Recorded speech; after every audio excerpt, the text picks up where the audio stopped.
Dans moins de 2 mois, SpaceX tentera probablement le deuxième lancement du Starship Super Heavy. Ça, c'est un moment qui promet un suspense passionnant et qui révolutionnera notre perception de l'espace. Mais il y a toujours des doutes qui persistent au sujet de cette date de lancement. Et seront-ils capables d'atteindre l'orbite? Il y a quelques jours, Sierra Space a donné des nouvelles de son avion spatial. Le véhicule doit réaliser une dernière série de tests de vide thermique avant d'être expédié à Cap Canaveral, d'où il sera préparé pour son lancement. Et le vol du Dream Chaser est prévu sur le deuxième lancement du Vulcan United Launch Alliance, dont la mise en service est prévue cet été. Et de la NASA à SpaceX, il y a de nombreuses agences spatiales et sociétés privées de vols spatiaux qui ont des plans audacieux pour envoyer des humains sur Mars, peut-être même dans les prochaines décennies. Compte tenu des plans ambitieux de la NASA pour faire atterrir des astronautes sur Mars d'ici 2040, il y a un sujet de débat brûlant qui a été de savoir qui représentera l'humanité. Et selon des études récentes, un équipage entièrement féminin aurait plus de sens à la fois biologiquement et psychologiquement. Elle consommerait moins de ressources qu'un équipage entièrement masculin, rendant le voyage vers Mars plus efficace. Mais cependant, de nombreux experts disent que cet argument n'est plus pertinent et qu'un équipage diversifié serait finalement plus performant. Mais qui dit vrai? Bienvenue dans votre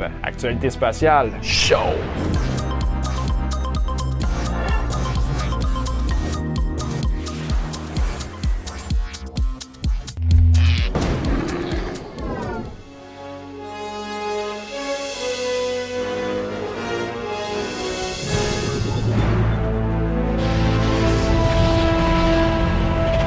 Lors de la première mission de test, le vaisseau spatial Starship a été lancé vers l'espace. Il n'a pas atteint l'espace, mais il a été lancé grâce au booster Super Heavy. Et c'est pour quand le deuxième vol? Quelques minutes après le décollage, on s'attendait à ce que le vaisseau spatial se sépare du propulseur de fusée, mais le Super Heavy a connu plusieurs pannes de moteur pendant le test en vol, a perdu de l'altitude, puis a commencé à s'effondrer. Et la fonction d'arrêt de vol ou d'autodestruction du véhicule a été déclenchée, faisant exploser le vaisseau spatial et le propulseur au-dessus du golfe du Mexique. Et cette fonctionnalité avait pris plus de temps que prévu pour faire exploser la fusée. Et SpaceX a donc perdu entièrement le vaisseau spatial et subi d'importants dommages à la rampe de lancement, ce qui a soulevé des inquiétudes quant au processus de développement du Starship pour le prochain lancement.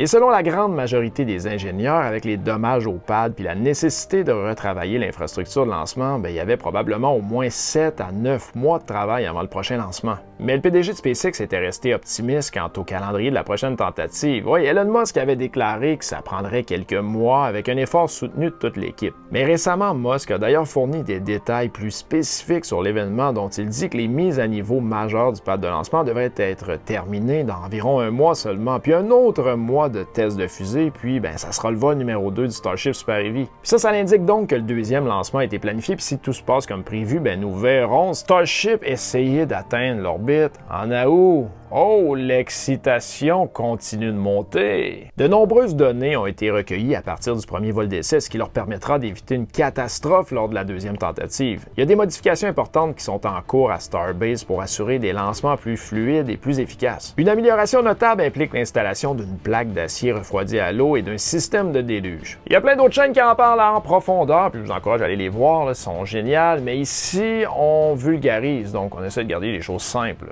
les choses importantes. Donc, SpaceX a commencé à installer le système de déluge d'eau en pulvérisant de l'eau à haute pression de la base de la rampe de lancement. Et ce système a pour but d'absorber une partie de la chaleur générée par les moteurs puis de diriger la pression d'échappement. Il se compose d'une base formée de plaques d'acier, une cavité dans laquelle l'eau s'écoulera et d'un sommet formé de plaques d'acier perforées. Et comme certains disent, ça ressemble beaucoup à l'embout, le jet de votre douche que vous prenez puis vous tournez en envers. C'est plus complexe, mais en gros, ça ressemble à ça. Le 19 mai, SpaceX a publié une vidéo dans laquelle ils l'ont testé dans une version réduite. Vous pouvez voir comment l'eau coule hors des trous de ces plaques d'acier avant d'allumer le moteur Raptor. Puis en maintenant une pression d'eau élevée, le but c'est de résister à la pression des gaz d'échappement. Et pour maintenir la pression de l'eau, ils peuvent utiliser de l'azote. Ça signifie consommer du gaz supplémentaire pour gérer chaque lancement. Et dans le spatial, on connaît bien l'azote parce que c'est utilisé pour nettoyer puis initier le refroidissement des tuyaux. Et de plus, lorsqu'il est combiné avec de l'eau, il est également utilisé pour le système d'extinction d'incendie présent sur la plateforme sur laquelle se dresse Super Heavy. Et mes amis, SpaceX a officiellement annoncé que ce sera le Ship 25 et le Booster 9 qui serviront au prochain test de lancement.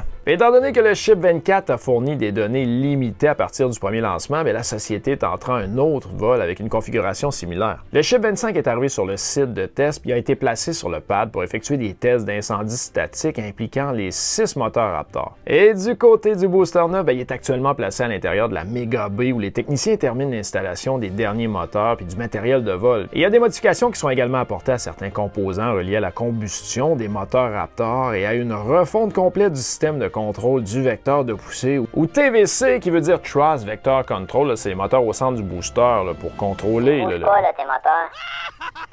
Et la conception des buses des moteurs du booster 9 intègre actuellement un TVC à commande électrique qui élimine le besoin d'une puissance hydraulique complexe. Et la construction du Starship et du Super Heavy ne s'arrête jamais, entraînant la présence encombrée de prototypes sur la zone de stationnement du chantier connu sous le nom de Rocket Garden. Et mes amis, le 27 mai, le booster 10 est également arrivé dans cette zone sans moteur, puis avec seulement une différence significative par rapport au booster 9. Et cette différence réside dans le dôme commun, qui est un dôme en acier inoxydable séparant l'oxygène du méthane. Et ce nouveau dôme est fabriqué avec moins de pièces, réduisant ainsi la quantité de soudure requise et ayant une forme beaucoup plus plate. La modification simplifie le processus de production, puis une fois mise en œuvre sur Starship, ça permettra une plus grande masse de charge utile. N'oubliez pas que toutes les améliorations rapides et continues, ça fait juste nous prouver que oui, c'est très possible que dans 2 mois, on ait un décollage. Toutes les améliorations rapides et continues démontrent donc que la courte période de 2 mois avant le prochain lancement, ça sera pas si difficile à atteindre. La société possède une dizaine de vaisseaux Starship à différentes étapes d'assemblage et 7 boosters.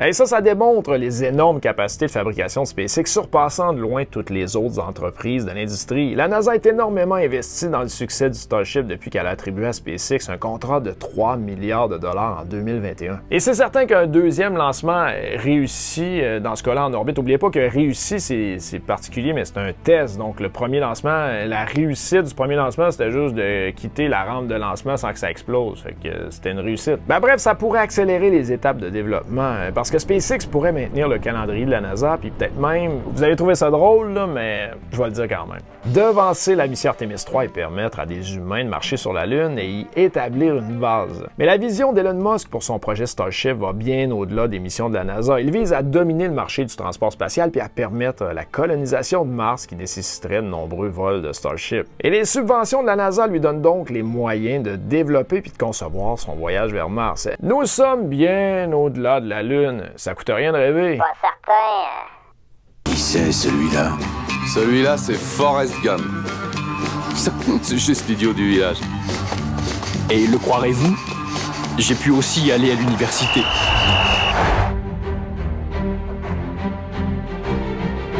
Les futures missions vers Mars devraient-elles avoir des équipages entièrement féminins? Depuis les années 1950, de nombreuses études ont montré que les femmes occupent moins d'espace et consomment moins de ressources vitales, comme l'oxygène, l'eau et la nourriture que les hommes. Et de nouveaux calculs soutiennent cette idée, car selon les scientifiques, lors d'une mission de 1080 jours, un équipage entièrement féminin de 4 membres aurait besoin de 1695 kg de nourriture en moins qu'un équipage entièrement masculin. 1695 kg de nourriture en moins! C'est quand même énorme. Ce qui représenterait une économie de 158 millions de dollars. Puis en moyenne, les femmes ont tendance à être plus petites que les hommes. Puis dans l'industrie aérospatiale, beaucoup de temps et d'efforts sont consacrés à essayer de rendre les ressources plus petites, plus légères et plus efficaces, car plus un vaisseau spatial est lourd, plus il faut de carburant pour le propulser vers l'espace. Ce serait donc l'une des raisons d'un équipage entièrement féminin pour une mission vers Mars. Et présentement, les astronautes de la station spatiale effectuent de l'exercice 2 fois par jour, 6 jours par semaine. Et en gros, c'est 2 heures par jour réparties en 30 à 45 minutes d'exercice aérobie et 45 minutes d'entraînement en résistance ou en force. Et dans la dernière étude, les données montraient qu'au cours d'une mission de 3 ans, un équipage de 4 femmes mesurant entre 1,5 à 1,9 mètres, à peu près les astronautes d'aujourd'hui, auraient consommé en moyenne 15% moins de ressources que les hommes. Mais attention, n'oubliez pas que c'est des données assez limitées parce qu'il y a pas tant de femmes astronautes dans l'espace, ça fait pas tellement longtemps quand même. Mais attention parce qu'il ne s'agit pas de savoir qui est le meilleur, le plus intelligent ou qui prend moins de ressources. Il s'agit de connaître la valeur de chaque individu pour la mission. Et à la fin des années 1950, chaque astronaute de Mercury 7 et les premiers astronautes de la NASA devaient être suffisamment petits pour tenir dans la petite capsule individuelle du vaisseau spatial Mercury. Tous étaient des hommes parce que c'était interdit aux femmes de devenir pilotes d'essai militaires, ce qui était à l'époque le seul point d'entrée pour les astronautes. Et en 1983, Sally Ride est devenue la première femme américaine dans l'espace. Et beaucoup de choses ont changé depuis. Jusqu'à présent, 78 femmes ont volé dans l'espace. Puis la première classe d'astronautes de la NASA avec un nombre égal d'hommes et de femmes, donc 4 chacune, mais a eu lieu en 2013. Et la conception des engins spatiaux a également évolué. Le vaisseau spatial Orion, ça c'est le véhicule choisi par la NASA pour les missions en équipage vers la Lune et peut-être même Mars, est beaucoup moins contraint que ses prédécesseurs et peut transporter 4 astronautes. Il y a quand même de la place dans la capsule. Beaucoup, c'est relatif par rapport aux capsules Apollo, oui. Et malgré les statistiques suggérant les avantages théoriques d'un équipage entièrement féminin, les experts ont averti que les chiffres pourraient ne pas tout dire. Au lieu de ça, il est encouragé à adopter une vision plus large et la diversité est la clé de cette perspective. Selon les experts en la matière, un équipage diversifié serait plus efficace qu'un équipage non mixte. L'accent devrait donc être mis sur les nombreuses autres compétences de chaque individu et sur la façon dont le groupe fonctionne dans son ensemble. Et ça, c'est très vrai parce qu'il y a tellement d'autres facteurs à considérer pour une mission de 3 ans. Je vous le garantis, à un moment donné, tout va partir en vrille. Et vous vous direz, ça y est, c'est la fin. Et pour étudier ces facteurs, les chercheurs s'appuient sur des missions spatiales analogiques qui simulent des voyages vers la Lune et des missions sur Mars dans des régions éloignées de la Terre comme l'Habitat High Seas à Hawaï. Et pendant quelques mois, ces participants à la mission fictive vivent comme s'ils étaient sur Mars, notamment en effectuant des missions de recherche puis en faisant face au retard de communication de 20 minutes entre Mars et la Terre. Et pour une poignée de ces missions, les scientifiques ont sélectionné des équipages entièrement masculins ou entièrement féminins pour comprendre les différences. Puis la constatation, rien de spécifique qui influençait l'efficacité ou le succès des différentes équipes, mais plus la diversité de l'équipage était grande, plus les membres pouvaient apprendre les uns des autres, les aidant finalement à résoudre des défis puis à acquérir de nouvelles perspectives. Et selon les dires des scientifiques, le sexe ne devrait vraiment pas jouer un si grand rôle. Nous devrions vraiment nous concentrer davantage sur des personnes compétentes et capables qui, pour les missions spatiales, sont empathiques, peuvent bien communiquer, sont adaptables, patientes et bien formées pour toutes les situations difficiles que les équipages peuvent traverser. Mais il y a encore plus important que ça, croyez-moi. Selon une nouvelle étude, les longues missions et les voyages fréquents dans l'espace peuvent peser sur le cerveau des astronautes parce que les cavités cérébrales appelées ventricules peuvent s'agrandir jusqu'à 25%. Et les ventricules sont remplis de liquide céphalo-rachidien qui aident à protéger, nourrir et éliminer les déchets du cerveau. Et l'absence d'attraction gravitationnelle conduit le cerveau à se déplacer vers le haut dans le crâne et provoquer l'expansion des ventricules. Et un mystère concernant cette expansion du ventricule, c'est de savoir si elle diffère avec des facteurs tels que la durée variable de la mission, le nombre de missions précédentes effectuées ou le temps entre les missions. Et pour le savoir, les scientifiques ont scanné le cerveau de 30 astronautes en utilisant l'IRM avant et après le vol spatial. Et ils ont examiné 8 astronautes qui ont effectué des missions de 2 semaines, 18 avec des missions de 6 mois et 4 qui ont effectué des missions plus longues pouvant aller jusqu'à 1 an. Et les scientifiques ont découvert que les missions de vols spatiaux plus longs entraînent un gonflement plus important des ventricules dont la plupart se produisent au cours des 6 premiers mois dans l'espace. Il n'y aurait aucun changement mesurable dans le volume des ventricules après seulement 2 semaines. De plus, le taux d'élargissement du ventricule a diminué après 6 mois dans l'espace, ce qui peut également être une bonne nouvelle car ces changements ne continuent pas d'augmenter avec le temps. Puis il est important de le savoir pour les futures missions de longue durée comme vers Mars par exemple. Alors à quoi ressemblera la diversité lors d'une mission sur Mars? C'est l'équipage de la mission Artemis 2 de la NASA qui fera voler une femme au-delà de l'orbite terrestre basse pour la première fois. C'est un bon début, mais il reste encore beaucoup de chemin à parcourir. Oh oui, beaucoup. C'est complexe, l'être humain. Oh oui, plus qu'on pense.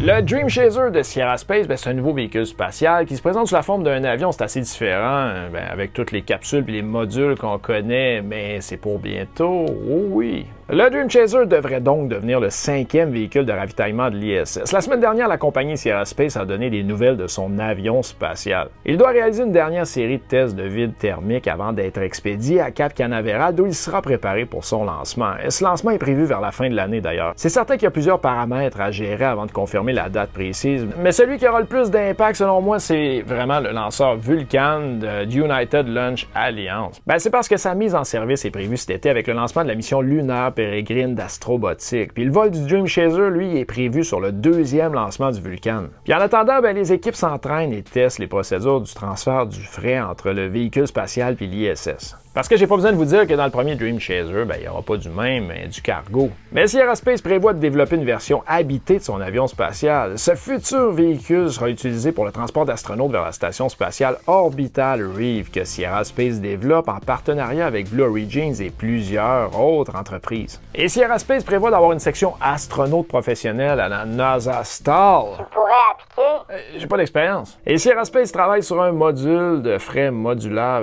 Ouais, ça fait module, ça. Ben, il est appelé Shooting Star, qui peut être rattaché au Dream Chaser pour augmenter sa capacité. Et la société développe également un module d'habitation gonflable pour une utilisation en orbite sur les surfaces lunaires et martiennes. Quel beau projet! C'est quand même génial de décoller avec un vaisseau et de revenir sur une piste d'atterrissage. Ben oui, pourquoi pas?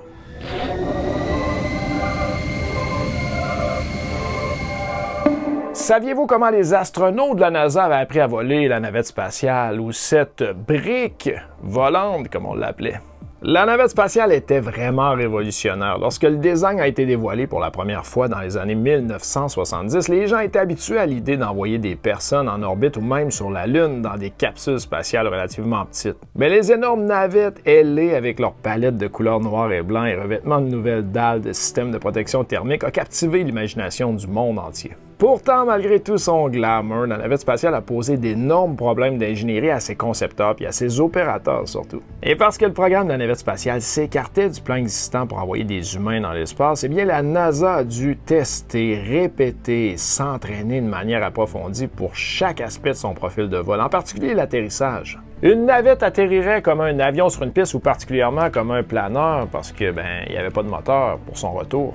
Mais elle volait très différemment de la plupart des avions préexistants. La NASA s'est rapidement rendu compte que les astronautes devraient consacrer des ressources importantes pour apprendre à faire atterrir un planeur de 90 000 kg qui descendait si fortement et rapidement qu'il était appelé la brique volante. Et en plus de la formation en simulateur de vol, ça c'était au sol, la NASA a décidé que les astronautes avaient besoin d'une expérience du monde réel pour voler et atterrir dans un véhicule réel qui se comportait comme une véritable navette spatiale. Aucun avion de ce type existait. La NASA a donc dû en développer un. Le résultat a été le Shuttle Training Aircraft ou STA. La NASA a initialement envisagé d'utiliser un Boeing 737 pour son STA, mais a finalement opté pour le Grumman Gulfstream II. C'est que la solution n'était pas viable. Devant le nombre de vols envisagés, il aurait fallu au moins 3 appareils identiques. Et puis ils voleraient autant que des appareils commerciaux, mais avec un stress beaucoup plus important. Puis financièrement, la solution 737, c'était pas envisageable, surtout dans un contexte de crise pétrolière puis d'envolée du prix du carburant. Bien que le 737-200 était une machine extraordinaire côté fiabilité, puis il y en a encore qui volent, oui, on en a dans notre compagnie, on n'a pas le choix d'utiliser ça parce que les moteurs, c'est pas des turbofans, c'est des turbojets plus petits, puis ils sont modifiés pour atterrir sur du gravier. Donc, il y en a encore qui volent et sont vraiment fiables. Mais il fallait trouver autre chose. Le Gulfstream II est un avion à réaction bimoteur conçu pour les voyageurs d'affaires. Mais un Gulfstream II standard, ça vole pas comme une navette spatiale. La NASA a donc modifié l'intérieur, l'extérieur, puis le fonctionnement de 4 Gulfstream II pour créer une mini-flotte de STA pour leur corps d'astronautes de la navette. Chaque poste de pilotage a reçu une refonte complète afin qu'il ressemble à l'intérieur du poste de pilotage d'une navette réelle avec des ordinateurs, des écrans multifonctions, des commandes de vol puis un affichage tête haute disposé autour du pilote. Et le pilote de la STA était assis sur le siège de gauche qui était de la même conception que le siège d'une navette.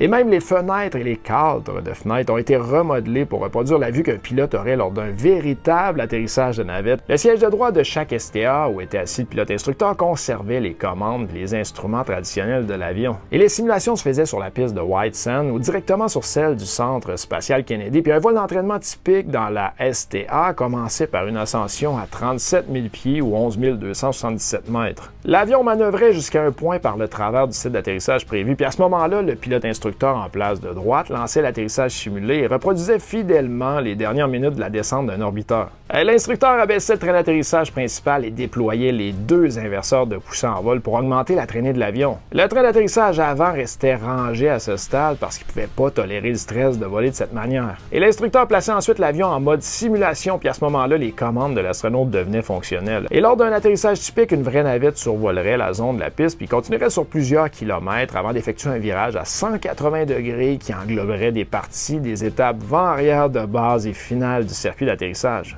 Parce que dans l'aviation, c'est simple, à chaque fois qu'on atterrit, c'est face au vent. Donc, quand on dit vent arrière, si on atterrit face au vent, la piste c'est comme ça, quand on est ici, on est en vent arrière parce que le vent nous pousse. Puis après ça, c'est base, après ça, on tourne en finale, puis on atterrit. Et dans l'STA, l'astronaute a suivi ce même schéma alors que l'avion descendait rapidement. Puis une fois qu'il atteignait 20 000 pieds ou 6 000 mètres, il accélérait environ 280 nœuds. Et par la suite, l'approche finale commençait à environ 12 000 pieds, soit 3 600 mètres. La STA acceptant un angle de plongée de 20 degrés à une vitesse de 300 nœuds. Et ça, c'est 7 fois plus raide que l'expérience des passagers d'avions commerciaux, puis avec un taux de perte d'altitude 20 fois plus rapide. Puis à environ 1800 pieds, donc 550 mètres au-dessus de la surface, l'astronaute se stabilisait à un taux de descente de 3 degrés et ressentait environ 2 G en le faisant. Et bien que la STA ait volé avec son train avant relevé, les astronautes ont simulé le déploiement du train avant de la navette. Et à 300 pieds, donc 91 mètres, l'instructeur abaissait le véritable train avant de la STA pour plus de sécurité. Et lorsque les yeux de l'astronaute étaient à une dizaine de mètres au-dessus de la piste, la hauteur d'un véritable cockpit de navette, en réalité, il y a une lumière qui s'allumait pour indiquer qu'un toucher des roues simulées s'était produit. Et à ce stade, le profil de vol était complet. L'instructeur reprenait le contrôle de la STA, désactivait les inverseurs et s'éloignait de la piste d'atterrissage. Puis une fois que la STA atteignait l'altitude, l'équipe lançait un autre atterrissage simulé. Et des journées complètes dans la STA pouvaient donner à un astronaute une dizaine de simulations d'atterrissage. Puis avant un véritable vol de navette, un commandant de mission devait effectuer 1000 atterrissages simulés dans la STA. Et une fois l'ère de la navette terminée en 2011, la NASA n'avait plus besoin des STA, bien que l'agence aurait pu les utiliser pour transporter des astronautes alors qu'aucun autre avion n'était disponible. Elle a choisi de mettre les avions en pâture. Oui, parce que les STA sont actuellement exposés dans les musées américains. Et tout au long de leur carrière, les STA ont été basés à El Paso. Les équipages de NASA faisaient le déplacement en T-38 pour la journée, le temps de faire une dizaine d'approches avant de repartir à Houston le soir. Et pour des entraînements plus réalistes, la NASA envoyait un STA ou 2 au centre spatial Kennedy, permettant ici aux astronautes de s'entraîner aussi sur la vraie piste de la navette, afin de se familiariser avec l'approche puis le terrain. Et de l'extérieur, les STA ressemblent à des jets ordinaires, mais en réalité, c'est tout le contraire. On estime que les astronautes ont pratiqué près de 100 000 approches. Et merci au STA d'avoir permis à des générations entières d'astronautes de revenir à la maison en toute sécurité depuis l'espace.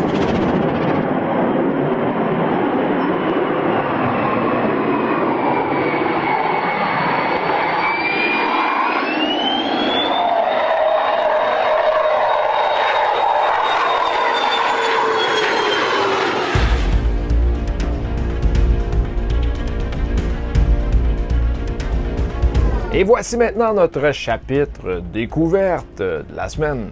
Et oui, cette semaine, j'ai retrouvé le site web de SpaceX de 2006, les tout débuts, puis c'est assez surprenant. Quelle évolution! On a ici le Falcon 1 qui avait un long manifeste de lancement prévu. Puis il y avait une tonne de discussions sur le Falcon 5, et la poussée de Merlin était la moitié de ce qu'elle est aujourd'hui. Et c'était le début! Comme Blue Dot futur. Ah ouais! Mettons. Bref, comme disait Elon Musk.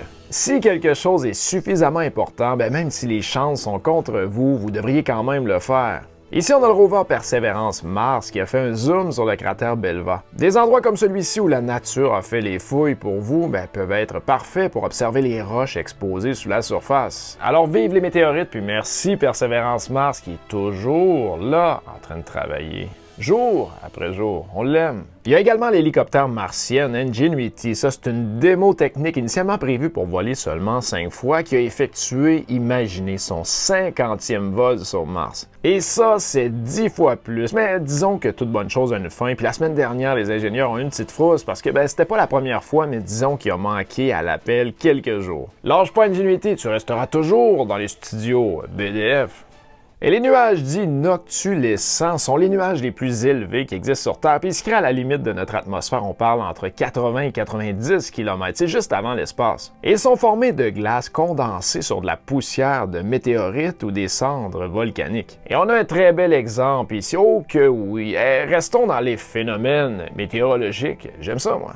Et oui, pour qu'un nuage devienne iridescent, il faut un nuage d'altitude peu épais puis une répartition de gouttelettes ou des cristaux de glace très homogènes où la lumière du soleil va se diffracter. Et un autre endroit parfait pour ça, eh bien, vous l'avez deviné, c'est les traînées de condensation des avions. Et dans le ciel, cette semaine, la Lune était magnifique. Et voici Strawberry Moon de juin 2023 qui adoucit le ciel nocturne sur cette superbe photo. Et puis le soleil était assez rouge cette semaine au Québec. Oui, mes amis, je sais qu'il y en a beaucoup qui viennent de la France puis qui écoutent l'émission, mais au Québec, on a des feux de forêt abominables. Et voici à quoi ressemblent nos fameux feux de forêt qui menacent Chibougamau. Ça, c'est une photo qui a été prise par un pilote d'hélicoptère, Kevin Burton. Oui, les incendies au Canada envoient de la fumée jusqu'à New York, aux États-Unis, et cette animation de la NASA modélise où la fumée peut se déplacer dans les prochains jours. Et les concentrations de petites particules courantes dans la fumée qui dégradent la qualité de l'air sont indiquées en jaune et en rouge. Et je peux vous dire que la qualité de l'air à New York et puis même à Montréal quelques jours, ça continue de se détériorer. Les autorités fédérales ont temporairement suspendu les vols dans les derniers jours à l'aéroport de LaGuardia de New York en raison de la faible visibilité de la fumée des incendies de forêt étouffant la côte est. Puis je peux vous dire que les équipes au sol et en l'air travaillent très fort depuis le début de l'année. Alors si vous écoutez l'émission, merci, lâchez pas, continuez votre bon travail. C'est important, nos forêts canadiennes, oui,